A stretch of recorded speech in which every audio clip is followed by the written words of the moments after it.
The Color Out of Space by H.P. Lovecraft. West of Arkham the hills rise wild, and there are valleys with deep woods that no axe has ever cut. There are dark narrow glens where the trees slope fantastically, and where thin brooklets trickle without ever having caught a glint of sunlight. On the gentle slopes there are farms, ancient and rocky, with squat, moss-coated cottages brooding eternally over old New England secrets in the lee of great ledges. But these are all vacant now, the wide chimneys crumbling and the shingled sides bulging perilously beneath low gambrel roofs. The old folk have gone away, and foreigners do not like to live there. French Canadians have tried it, Italians have tried it, and the Poles have come and departed. It is not because of anything that can be seen or heard or handled, but because of something that is imagined. The place is not good for the imagination, and does not bring restful dreams at night. It must be this which keeps the foreigners away, for old Ammi Pierce has never told them of anything he recalls from the strange days. Ammi, whose head has been a little queer for years, is the only one who still remains, or who ever talks of the strange days. And he dares to do this because his house is so near the open fields and the traveled roads around Arkham. There was once a road over the hills and through the valleys, that ran straight where the blasted heath is now. But people ceased to use it and a new road was laid curving far toward the south. Traces of the old one can still be found amidst the weeds of a returning wilderness, and some of them will doubtless linger even when half the hollows are flooded for the new reservoir. Then the dark woods will be cut down and the blasted heath will slumber far below blue waters whose surface will mirror the sky and ripple in the sun. And the secrets of the strange days will be one with the deep secrets. One with the hidden lore of old ocean, and all the mystery of primal earth. When I went into the hills and vales to survey for the new reservoir, they told me the place was evil. They told me this in Arkham, and because that is a very old town full of witch legends, I thought the evil must be something which granddads had whispered to children through centuries. The name Blasted Heath seemed to me very odd and theatrical, and I wondered how it had come into the folklore of the Puritan people. Then I saw that dark westward tangle of glens and slopes for myself, and ceased to wonder at anything besides its own elder mystery. It was morning when I saw it, but shadow lurked always there. The trees grew too thickly, and their trunks were too big for any healthy New England wood. There was too much silence in the dim alleys between them, and the floor was too soft with the dank moss and mattings of infinite years of decay. In the open spaces, mostly along the line of the old road, there were little hillside farms. Sometimes with all the buildings standing, sometimes with only one or two, and sometimes with only a lone chimney or fast-filling cellar. Weeds and briars reigned, and furtive wild things rustled in the undergrowth. Upon everything was a haze of restlessness and depression. A touch of the unreal and the grotesque, as if some vital element of perspective or chiaroscuro were awry. I did not wonder that the foreigners would not stay, for this was no region to sleep in. It was too much like the landscape of Salvator Rosa. Too much like some forbidden woodcut in a tale of terror. But even all this was not so bad as the blasted heath. I knew it the moment I came upon it at the bottom of a spacious valley. For no other name could fit such a thing, or any other thing fit such a man. It was as if the poet had coined the phrase from having seen this one particular region. It must, I thought as I viewed it, be the outcome of a fire. But why had nothing new ever grown over those 5 acres of grey desolation that sprawled open to the sky like a great spot eaten by acid in the woods and fields? It lay largely to the north of the ancient road line, but encroached a little on the other side. I felt an odd reluctance about approaching, and did so at last only because my business took me through and past it. There was no vegetation of any kind on that broad expanse, but only a fine grey dust or ash which no wind seemed ever to blow about. The trees near it were sickly and stunted, and many dead trunks stood or lay rotting at the rim. As I walked hurriedly by, I saw the tumbled bricks and stones of an old chimney and cellar on my right, and the yawning black maw of an abandoned well whose stagnant vapors played strange tricks with the hues of the sunlight. Even the long, dark woodland climb beyond seemed welcome in contrast, and I marveled no more at the frightened whispers of Arkham people. There had been no house or ruin near. Even in the old days the place must have been lonely and remote. And at twilight, dreading to repass that ominous spot, I walked circuitously back to the town by the curving road on the south. I vaguely wished some clouds would gather, for an odd timidity about the deep skyey voids above had crept into my soul. In the evening I asked old people in Arkham about the blasted heath, and what was meant by that phrase strange days which so many evasively muttered. I could not, however, get any good answers, except that all the mystery was much more recent than I had dreamed. It was not a matter of old legendary at all, but something within the lifetime of those who spoke. It had happened in the 80s, and a family had disappeared or was killed. Speakers would not be exact. And because they all told me to pay no attention to old Ammi Pierce's crazy tales, I sought him out the next morning, having heard that he lived alone in the ancient tottering cottage where the trees first begin to get very thick. It was a fearsomely archaic place, and had begun to exude the faint miasmal odor which clings about houses that have stood too long. Only with persistent knocking could I rouse the aged man, and when he shuffled timidly to the door I could tell he was not glad to see me. He was not so feeble as I had expected. but his eyes drooped in a curious way, and his unkempt clothing and white beard made him seem very worn and dismal. Not knowing just how he could best be launched on his tales, I feigned a matter of business, told him of my surveying, and asked vague questions about the district.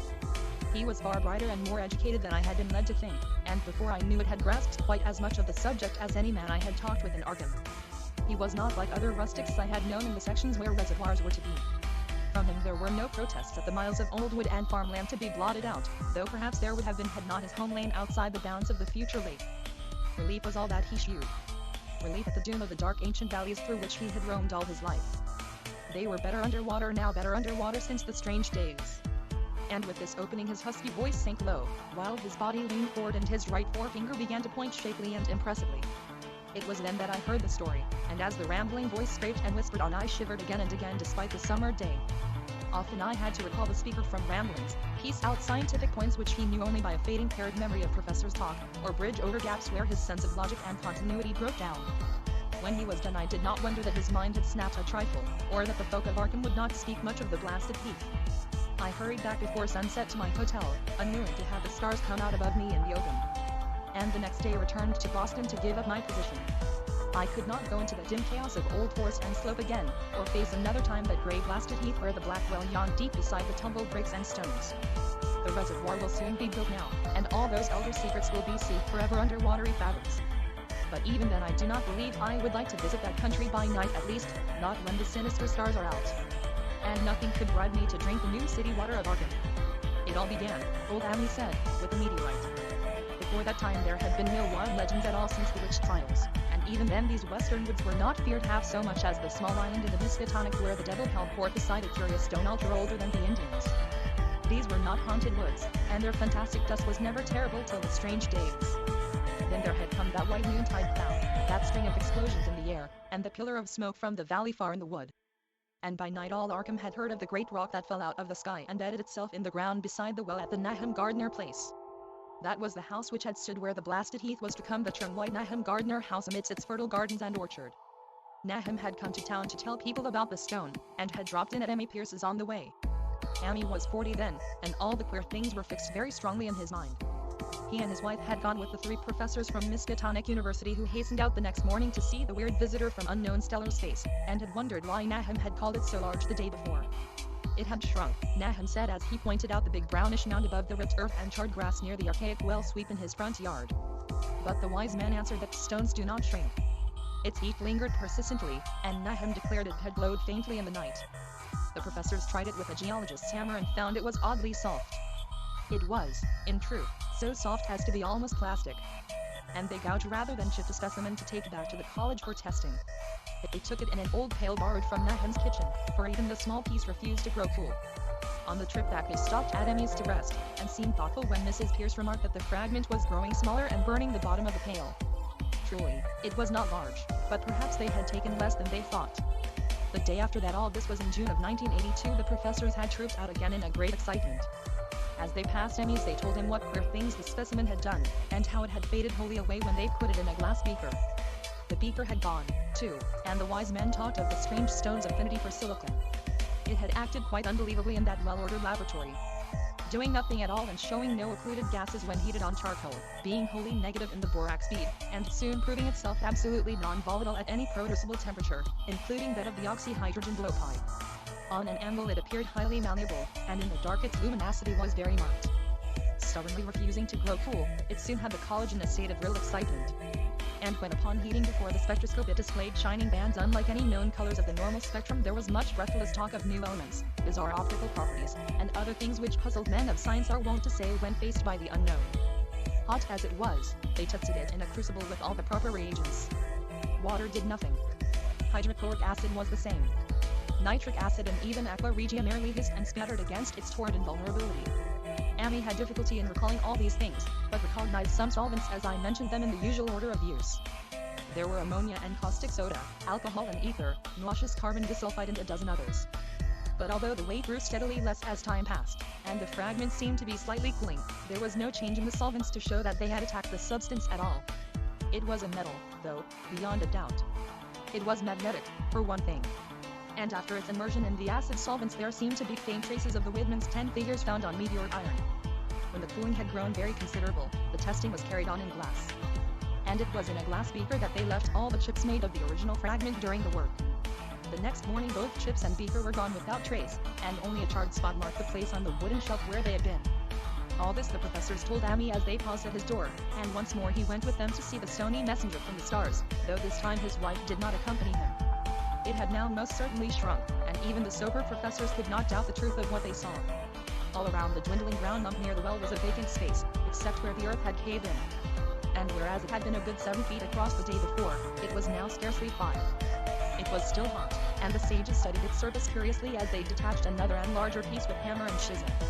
They gouged deeply this time, and as they pried away the smaller mass they saw that the core of the thing was not quite homogeneous. They had uncovered what seemed to be the side of a large colored globule embedded in the substance. The color, which resembled some of the bands in the meteor's strange spectrum, was almost impossible to describe. And it was only by analogy that they called it color at all. Its texture was glossy, and upon tapping it appeared to promise both brittleness and hollowness. One of the professors gave it a smart blow with a hammer, and it burst with a nervous little pop. Nothing was emitted, and all trace of the thing vanished with the puncturing. It left behind a hollow spherical space about 3 inches across, and all thought it probable that others would be discovered as the enclosing substance wasted away. Conjecture was vain. So after a futile attempt to find additional globules by drilling, the seekers left again with their new specimen, which proved, however, as baffling in the laboratory as its predecessor had been. Aside from being almost plastic, having heat, magnetism, and slight luminosity, cooling slightly in powerful acids, possessing an unknown spectrum, wasting away in air, and attacking silicon compounds with mutual destruction as a result, it presented no identifying features whatsoever. And at the end of the tests the college scientists were forestoned that they could not place it. It was nothing of this earth, but a piece of the great outside. And as such dowered with outside properties and obedient to outside laws. That night there was a thunderstorm, and when the professors went out to Nahum's the next day they met with a bitter disappointment. The stone, magnetic as it had been, must have had some peculiar electrical property. For it had drawn the lightning, as Nahum said, with a singular persistence. 6 times within an hour the farmer saw the lightning strike the furrow in the front yard, and when the storm was over nothing remained but a ragged pit by the ancient well sweep, half choked with caved-in earth. Digging had borne no fruit, and the scientists verified the fact of the utter vanishment. The failure was total. So that nothing was left to do but go back to the laboratory and test again the disappearing fragment left carefully cased in the lead. That fragment lasted a week, at the end of which nothing of value had been learned of it. When it had gone, no residue was left behind, and in time the professors felt scarcely sure they had indeed seen with waking eyes that cryptic vestige of the fathomless gulfs outside. That lone, weird message from other universes and other realms of matter, force, and entity. As was natural, the Arkham papers made much of the incident with its collegiate sponsoring, and sent reporters to talk with Nahum Gardner and his family. At least one Boston daily also sent a scribe, and Nahum quickly became a kind of local celebrity. He was a lean, genial person of about 50, living with his wife and 3 sons on the pleasant farmstead in the valley. He and Amy exchanged visits frequently, as did their wives. And Amy had nothing but praise for him after all these years. He seemed slightly proud of the notice his place had attracted, and talked often of the meteorite in the succeeding weeks. That July and August were hot, and Nahum worked hard at his haying in the 10-acre pasture across Chapman's Brook. His rattling wain wearing deep ruts in the shadowy lanes between. The labor tired him more than it had in other years, and he felt that age was beginning to tell on him. Then fell the time of fruit and harvest. The pears and apples slowly ripened, and Nahum vowed that his orchards were prospering as never before. The fruit was growing to phenomenal size and in wanted gloss, and in such abundance that extra barrels were ordered to handle the future crop. But with the ripening came sore disappointment. For of all that gorgeous array of specious lusciousness not one single jot was fit to eat. Into the fine flavor of the pears and apples had crept a stealthy bitterness and sickishness, so that even the smallest of bites induced a lasting disgust. It was the same with the melons and tomatoes, and Nahum sadly saw that his entire crop was lost. Quick to connect events, he declared that the meteorite had poisoned the soil, and thanked heaven that most of the other crops were in the upland lot along the road. Winter came early, and was very cold. Amy saw Nahum less often than usual, and observed that he had begun to look worried. The rest of his family, too, seemed to have grown taciturn, and were far from steady in their church-going or their attendance at the various social events of the countryside.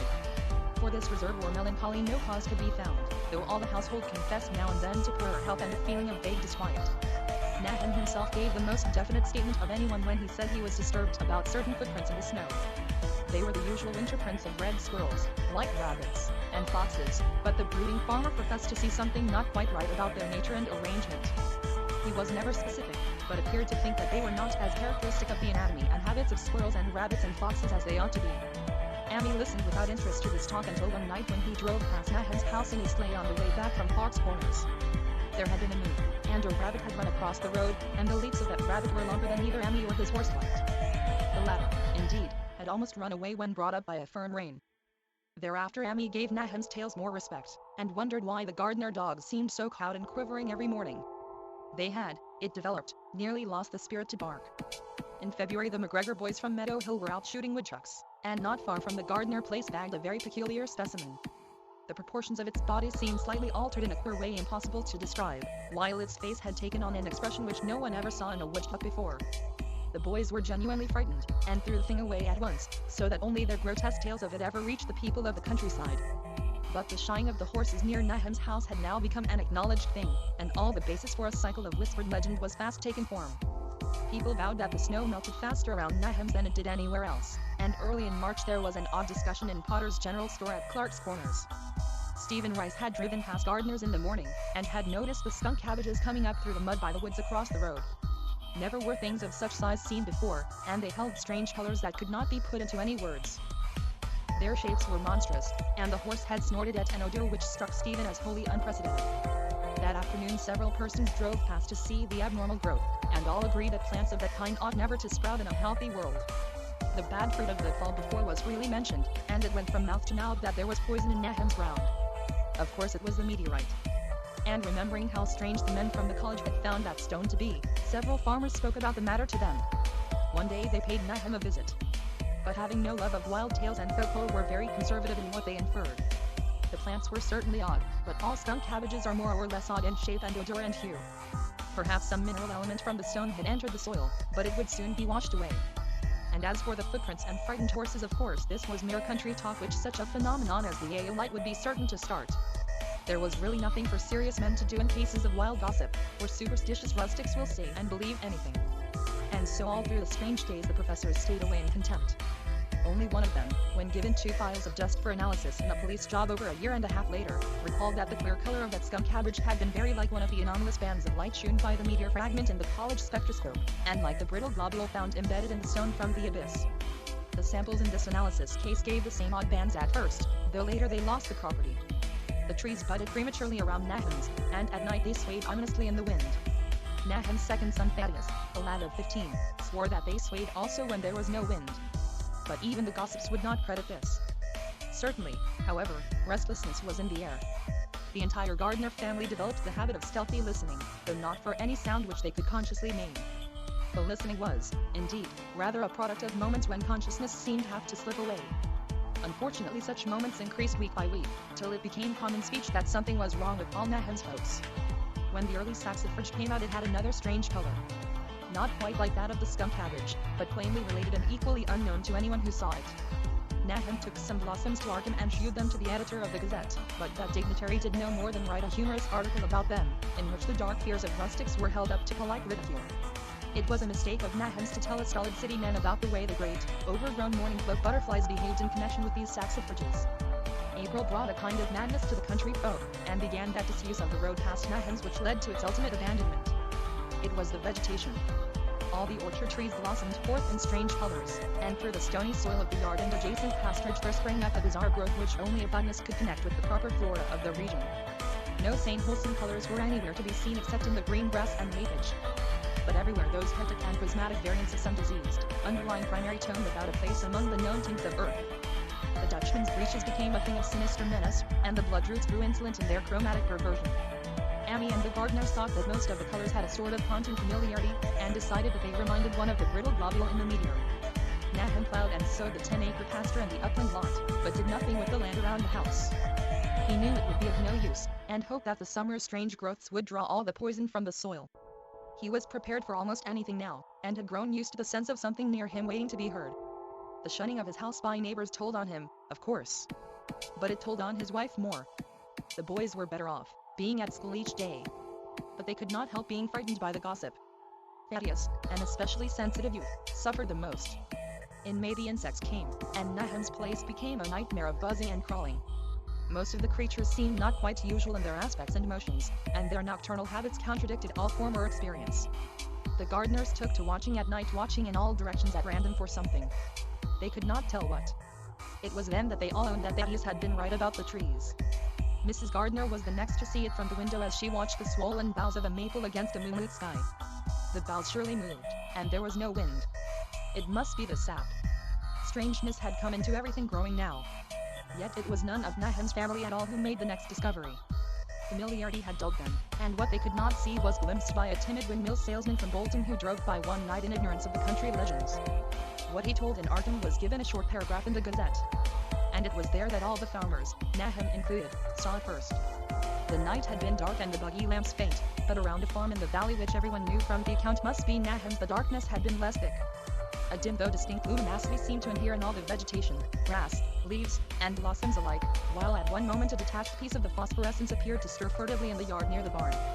The grass had so far seemed untouched, and the cows were freely pastured in the lot near the house, but toward the end of May the milk began to be bad. Then Nahum had the cows driven to the uplands, after which the trouble ceased. Not long after this the change in grass and leaves became apparent to the eye. All the verdure was going gray, and was developing a highly singular quality of brittleness. Ammi was now the only person who ever visited the place, and his visits were becoming fewer and fewer. When school closed the gardeners were virtually cut off from the world, and sometimes let Ammi do their errands in town. They were failing curiously both physically and mentally, and no one was surprised when the news of Mrs. Gardner's madness stole around. It happened in June, about the anniversary of the meteor's fall, and the poor woman screamed about things in the air which she could not describe.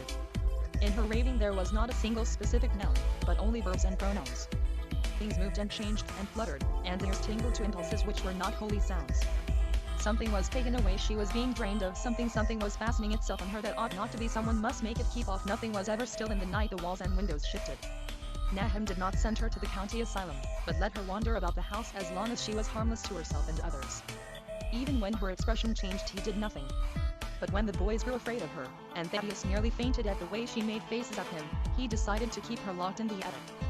By July she had ceased to speak and crawled on all fours, and before that month was over Nahum got the mad notion that she was slightly luminous in the dark, as he now clearly saw was the case with the nearby vegetation.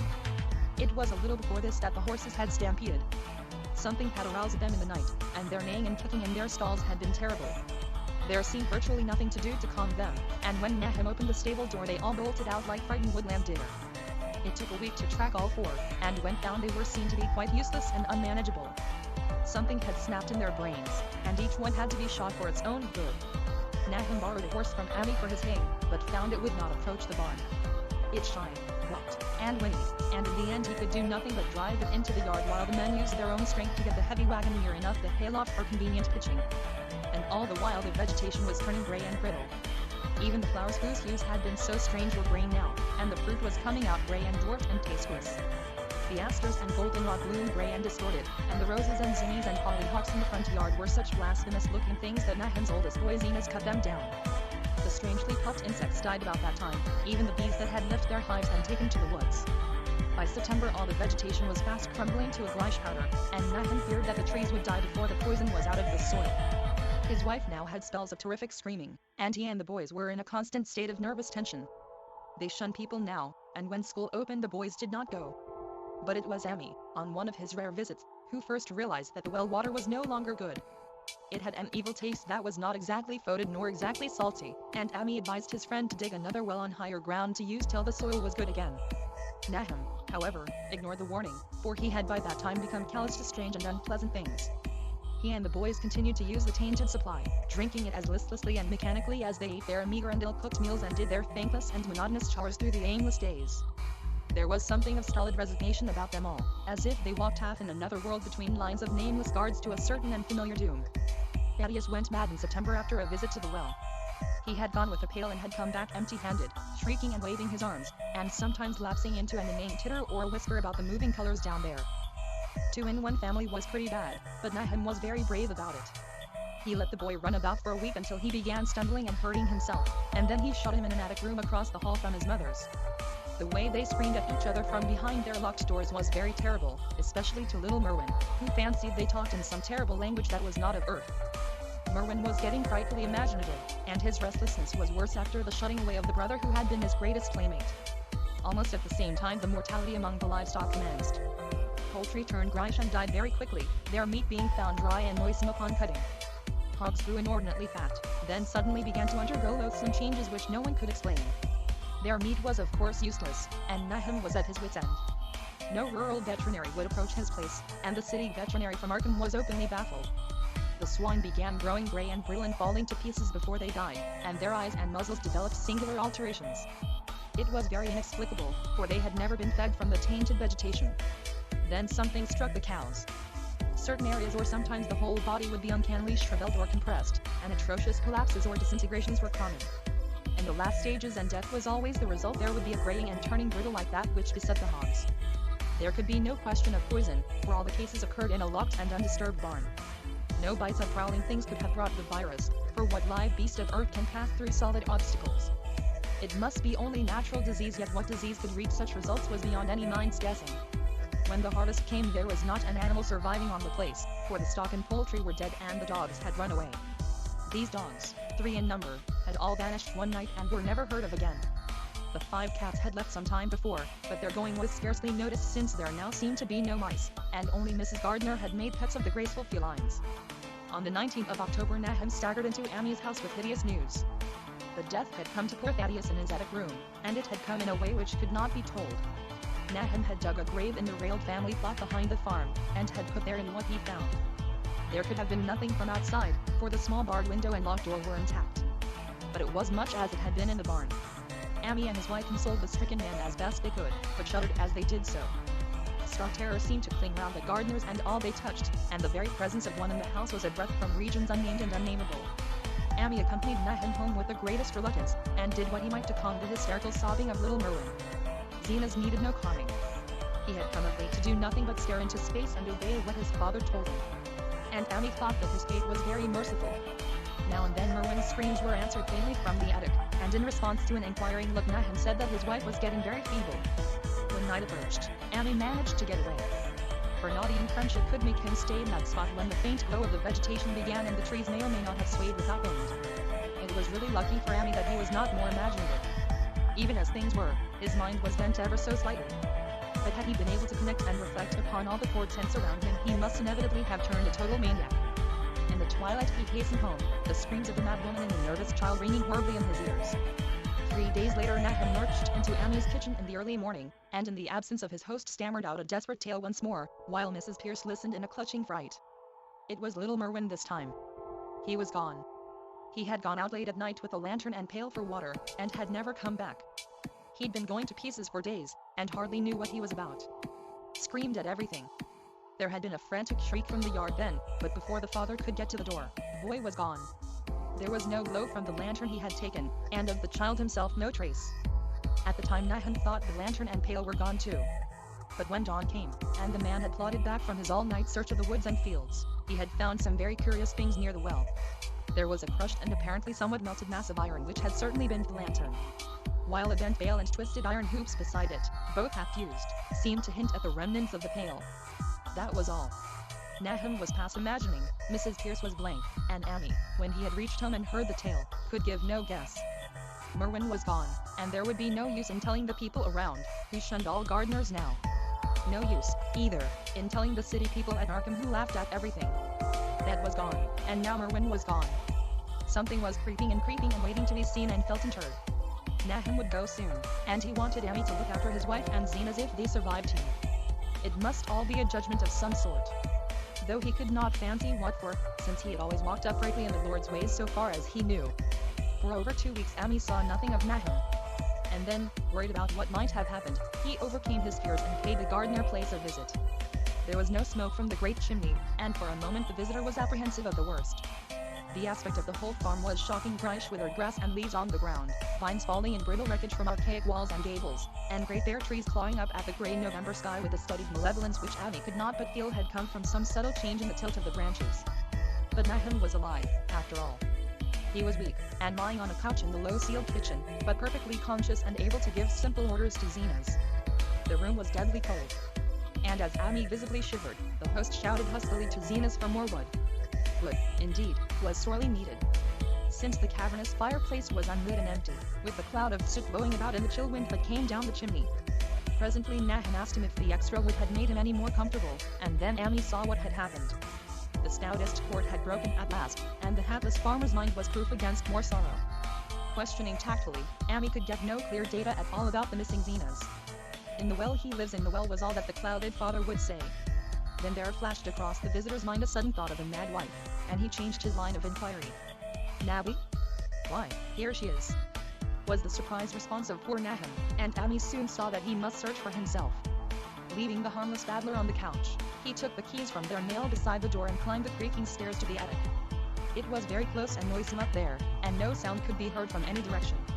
Of the 4 doors in sight, only one was locked, and on this he tried various keys on the ring he had taken.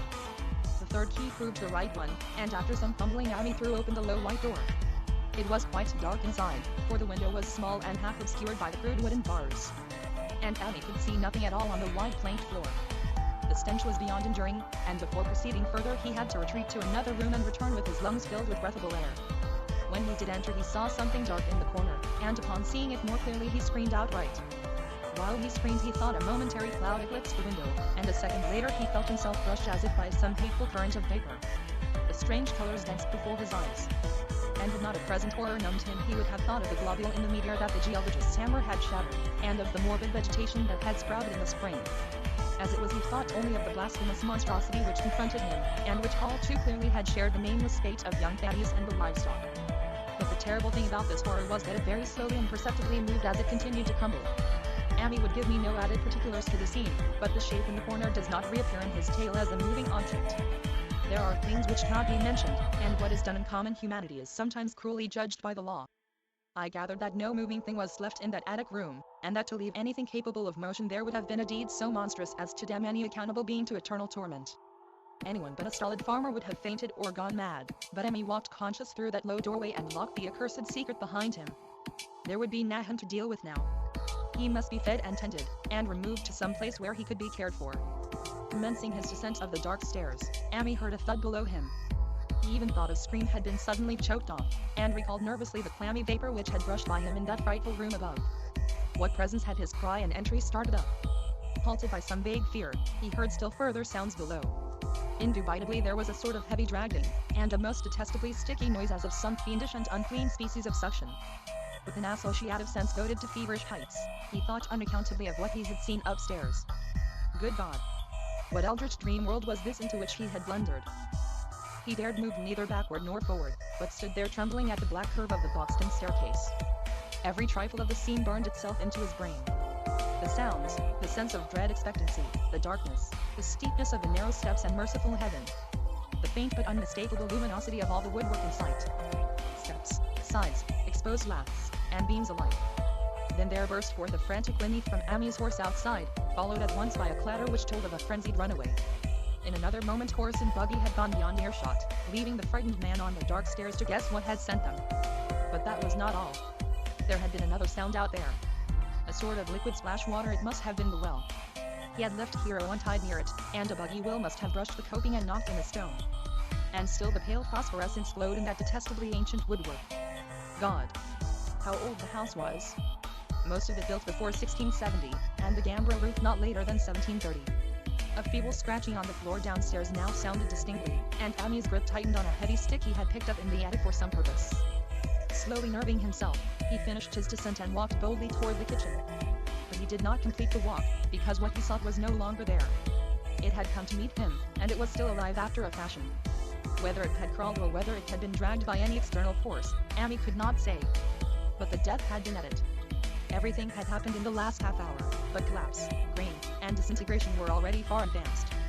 There was a horrible brittleness, and dry fragments were scaling off. Amy could not touch it, but looked horrifiedly into the distorted parody that had been a face. What was it, Nahum, what was it? He whispered, and the cleft, bulging lips were just able to crackle out a final answer. Nothing, nothing. The color. It burns cold and wet, but it burns. It lived in the well. I seen it. A kind o' smoke just like the flowers last spring. The well shone at night. It and money and Zenas. Everything alive sucking the life out of everything in that stone. It must have come in that stone icing the whole place. Do you know what it wants? That round thing them men from the college dug out in the stone. They smash it. It was that same color, just the same, like the flowers and plants must have been more of them. Seeds. Seeds. They growed. I seen it the first time this week, musta got strong on Zenas. He was a big boy, full o' life. It beats down your mind and then gets you. Burns ye up in the well water. You was right about that evil water. Zenas never come back from the well. Can't get away. Draws ye know some's common, but time no use. I seen a ton in a jean St. Zenas was took ours nabby, Amy? My head's no good. Don't know how long St. I fed her. It'll get her if we ain't careful just a color. Her faces get into head that color sometimes towards night. And it burns and sucks. It come from someplace hard things ain't as they is here. One o' them professors said so. He was right, look out, Amy, it'll do something more. Sucks the life out. But that was all. That which spoke could speak no more because it had completely caved, and Amy laid a red check tablecloth over what was left and wheeled out the back door into the fields. He climbed the slope to the 10-acre pasture and stumbled home by the north road and the woods. He could not pass that well from which his horse had run away. He had looked at it through the window, and had seen that no stone was missing from the rim. Then the lurching buggy had not dislodged anything after all. The splash had been something else, something which went into the well after it had done with poor Nahum. When Amy reached his house, the horse and buggy had arrived before him and thrown his wife into fits of anxiety. Reassuring her without explanations, he set out at once for Arkham and notified the authorities that the Gardner family was no more. He indulged in no details, but merely told of the deaths of Nahum and Nabby, that of Thaddeus being already known, and mentioned that the cause seemed to be the same strange ailment which had killed the livestock. He also stated that Merwin and Zenas had disappeared. There was considerable questioning at the police station, and in the end Amy was compelled to take 3 officers to the Gardner farm, together with the coroner, the medical examiner, and the veterinary who had treated the diseased animals. He went much against his will, for the afternoon was advancing and he feared the fall of night over that accursed place, but it was some comfort to have so many people with him. The 6 men drove out in a Democrat wagon, following Amy's buggy, and arrived at the pest-ridden farmhouse about 4 o'clock. Used as the officers were to gruesome experiences, not one remained unmoved at what was found in the attic and under the red check tablecloth on the floor below. The whole aspect of the farm with its great desolation was terrible enough, but those 2 crumbling objects were beyond all bounds. No one could look long at them, and even the medical examiner admitted that there was very little to examine. Specimens could be analyzed, of course, so he busied himself in obtaining them, and here it develops that a very puzzling aftermath occurred at the college laboratory where the 2 phials of dust were finally taken. Under the spectroscope both samples gave off an unknown spectrum, in which many of the baffling bands were precisely like those which the strange meteor had yielded in the previous year. The property of emitting this spectrum vanished in a month, the dust thereafter consisting mainly of alkaline phosphates and carbonates. Amy would not have told the men about the well if he had thought they meant to do anything then and there. It was getting toward sunset, and he was anxious to be away. But he could not help glancing nervously at the stony curve by the great sweep, and when a detective questioned him he admitted that Nahum had feared something down there, so much so that he had never even thought of searching it for Merwin or Zenas. After that nothing would do but that they empty and explore the well immediately, so Amy had to wait trembling while pail after pail of rank water was hauled up and splashed on the soaking ground outside. The men sniffed in disgust at the fluid, and toward the last held their noses against the foetor they were uncovering. It was not so long a job as they had feared it would be, since the water was phenomenally low. There is no need to speak too exactly of what they found. Merwin and Zenas were both there, in part, though the vestiges were mainly skeletal. There were also a small deer and a large dog in about the same state, and a number of bones of smaller animals. The ooze and slime at the bottom seemed inexplicably porous and bubbling, and a man who descended on handholds with a long pole found that he could sink a wooden shaft to any depth in the mud of the floor without meeting any solid obstruction. Twilight had now fallen, and lanterns were brought from the house. Then, when it was seen that nothing further could be gained from the well, everyone went indoors and conferred in the ancient sitting room while the intermittent light of a spectral half-moon played wanly on the grey desolation outside. The men were frankly nonplussed by the entire case, and could find no convincing common element to link the strange vegetable conditions, the unknown disease of livestock and humans, and the unaccountable deaths of Merwin and Zenas in the tainted well. They had heard the common country talk, it is true, but could not believe that anything contrary to natural law had occurred. No doubt the meteor had poisoned the soil, but the illness of persons and animals who had eaten nothing grown in that soil was another matter. Was it the well water? Very possibly. It might be a good idea to analyze it. But what peculiar madness could have made both boys jump into the well? Their deeds were so similar, and the fragments shewed that they had both suffered from the grey brittle death. Why was everything so grey and brittle? It was the coroner, seated near a window overlooking the yard, who first noticed the glow about the well. Night had fully set in, and all the abhorrent ground seemed faintly luminous with more than the fitful moonbeams. But this new glow was something definite and distinct, and appeared to shoot up from the black pit like a softened ray from a searchlight, giving dull reflections in the little ground pools where the water had been emptied. It had a very queer color, and as all the men clustered around the window, Amy gave a violent start. For this strange beam of ghastly miasma was to him of no unfamiliar hue. He had seen that color before, and feared to think what it might mean. He had seen it in the nasty brittle globule and that light 2 summers ago, had seen it in the crazy vegetation of the springtime, and had thought he had seen it for an instant that very morning against the small barred window of that terrible attic room where nameless things had happened. It had flashed there a second, and a clammy and hateful current of vapor had brushed past him, and then poor Nahum had been taken by something of that color. He had said so at the last, said it was the globule and the plants. After that had come the runaway in the yard and the splash in the well, and now that well was belching forth to the night a pale insidious beam of the same demoniac tint. It does credit to the alertness of Amy's mind that he puzzled even at that tense moment over a point which was essentially scientific. He could not but wonder at his gleaning of the same impression from a vapor glimpsed in the daytime, against a window opening on the morning sky, and from a nocturnal exhalation seen as a phosphorescent mist against the black and blasted landscape. It wasn't right, it was against nature, and he thought of those terrible last words of his stricken friend, "It come from some place where things ain't as they is here." One o' them professors said so. All 3 horses outside, tied to a pair of shriveled saplings by the road, were now neighing and pawing frantically. The wagon driver started for the door to do something, but Emmy laid a shaky hand on his shoulder. "Don't go out, Tar," he whispered. "They's more to this nor what we know. Nahum said something lived in the well that sucks your life out. He said it must be some meat growed from a round ball like one we all seen in the meteor stone that fell a year ago June. Sucks and burns, he said, and it's just a cloud of color like that light out tar now, that ye can hardly see and can't tell what it is. Nahum thought it feeds on everything livin' and gets stronger all the time. He said he's seen it this last week. It must be something from away off in the sky like the men from the college last year says the meteor stone was. The way it's made and the way it works ain't like no way o' God's world. It's so me from beyond." So the men paused indecisively as the light from the well grew stronger and the hitched horses pawed and whinnied in increasing frenzy. It was truly an awful moment. With terror in that ancient and accursed house itself, 4 monstrous sets of fragments, 2 from the house and 2 from the well in the woodshed behind, and that shaft of unknown and unholy iridescence from the slimy depths in front. Amy had restrained the driver on impulse, forgetting how uninjured he himself was after the clammy brushing of that colored vapor in the attic room, but perhaps it is just as well that he acted as he did. No one will ever know what was abroad that night. And though the blasphemy from beyond had not so far hurt any human of unweakened mind, there is no telling what it might not have done at that last moment, and with its seemingly increased strength and the special signs of purpose it was soon to display beneath the half-clouded moonlit sky. All at once one of the detectives at the window gave a short, sharp gasp. The others looked at him, and then quickly followed his own gaze upward to the point at which its idle straying had been suddenly arrested. There was no need for words. What had been disputed in country gossip was disputable no longer, and it is because of the thing which every man of that party agreed in whispering later on that the strange days are never talked about in Arkham. It is necessary to premise that there was no wind at that hour of the evening. One did arise not long afterward, but there was absolutely none then.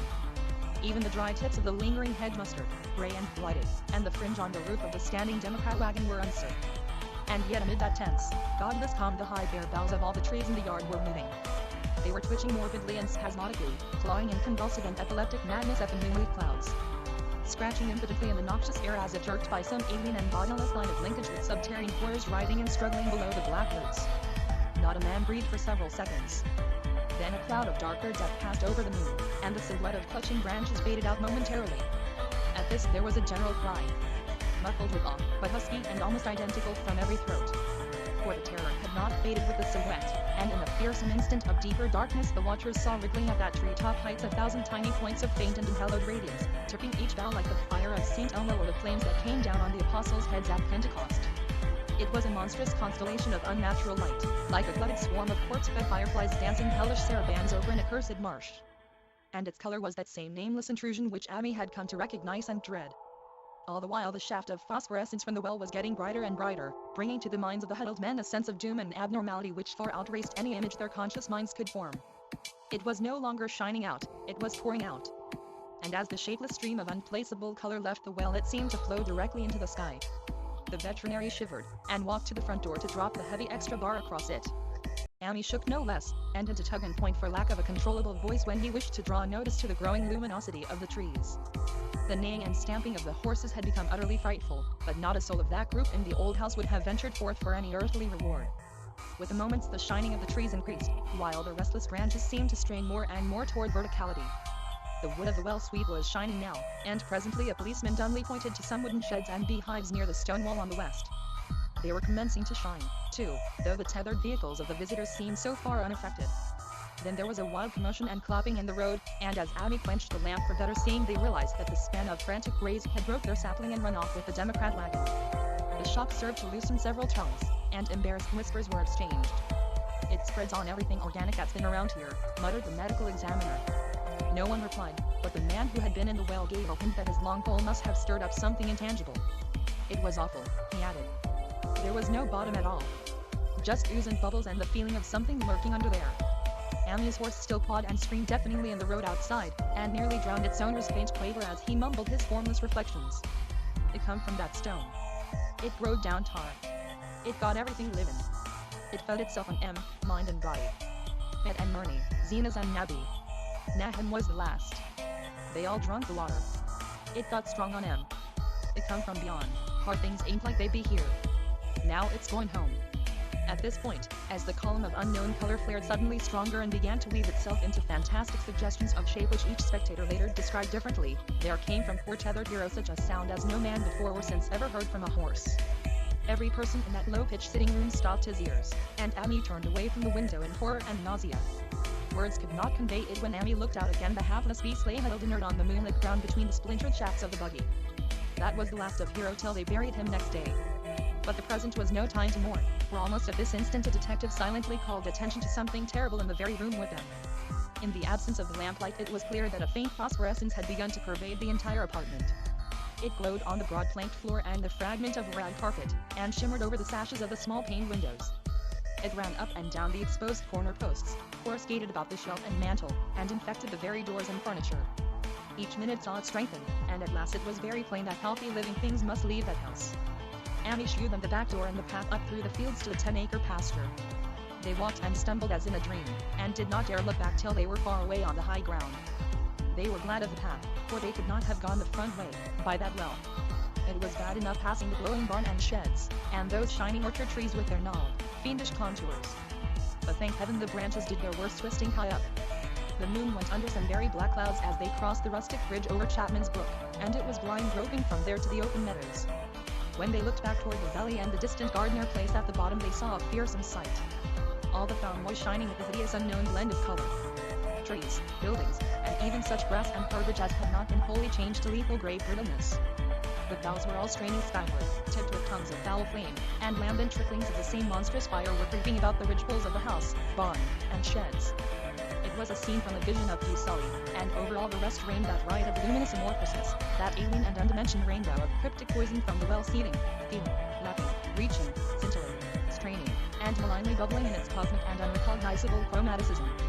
Then without warning the hideous thing shot vertically up toward the sky like a rocket or meteor, leaving behind no trail and disappearing through a round and curiously regular hole in the clouds before any man could gasp or cry out. No watcher can ever forget that sight, and Amy stared blankly at the stars of Cygnus, Deneb twinkling above the others, where the unknown color had melted into the Milky Way. But his gaze was the next moment called swiftly to earth by the crackling in the valley. It was just that. Only a wooden ripping and crackling, and not an explosion, as so many others of the party vowed. Yet the outcome was the same, for in one feverish, kaleidoscopic instant there burst up from that doomed and accursed farm a gleamingly eruptive cataclysm of unnatural sparks and substance. Blurring the glance of the few who saw it, and sending forth to the zenith a bombarding cloudburst of such colored and fantastic fragments as our universe must needs disown. Through quickly reclosing vapors they followed the great morbidity that had vanished, and in another second they had vanished too. Behind and below was only a darkness to which the men dared not return, and all about was a mounting wind which seemed to sweep down in black, for gusts from interstellar space.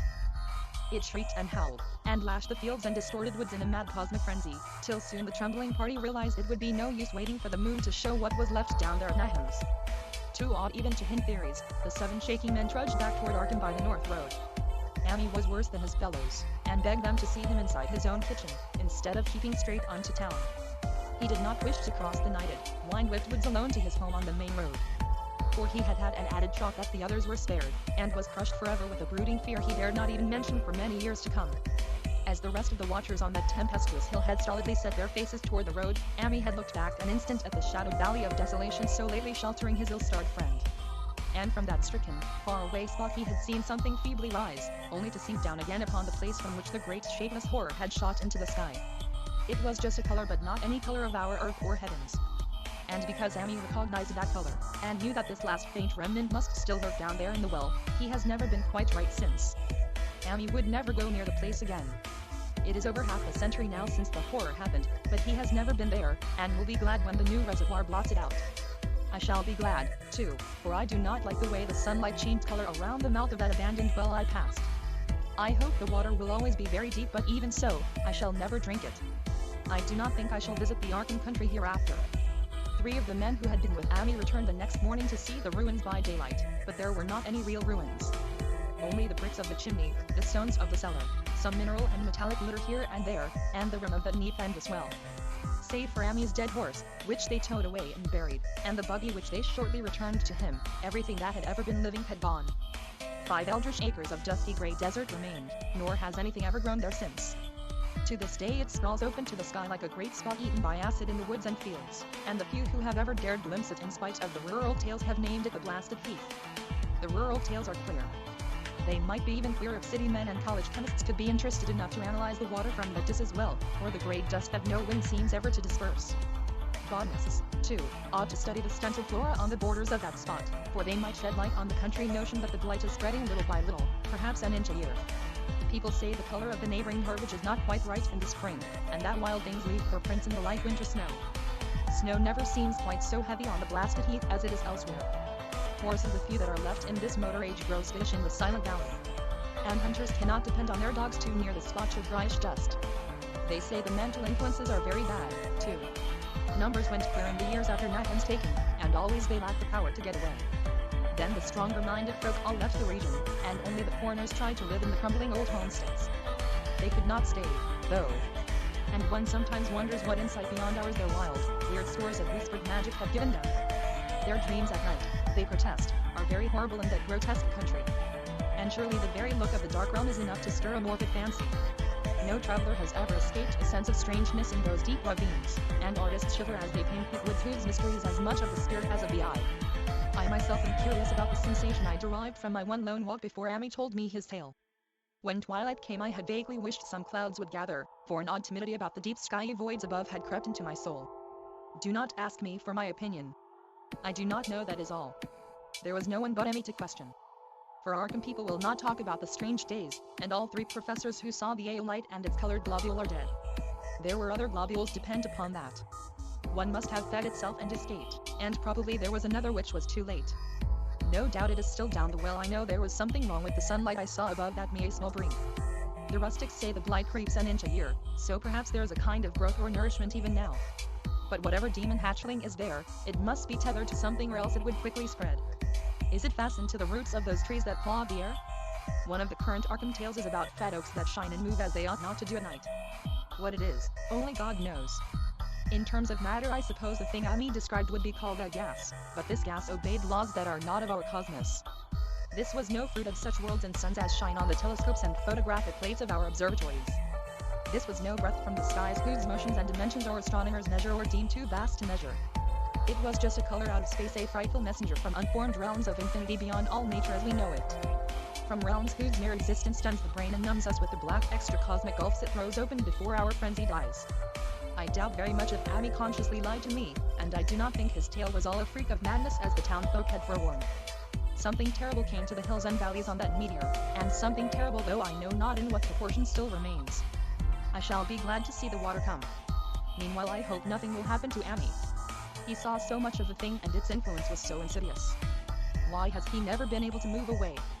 How clearly he recalled those dying words of Nathan's "can't get away. Draws ye no sumps common, but time no use." Ami is such a good old man. When the reservoir gang gets to work I must write the chief engineer to keep a sharp watch on him. I would hate to think of him as the gray, twisted, brittle monstrosity which persists more and more in troubling my sleep.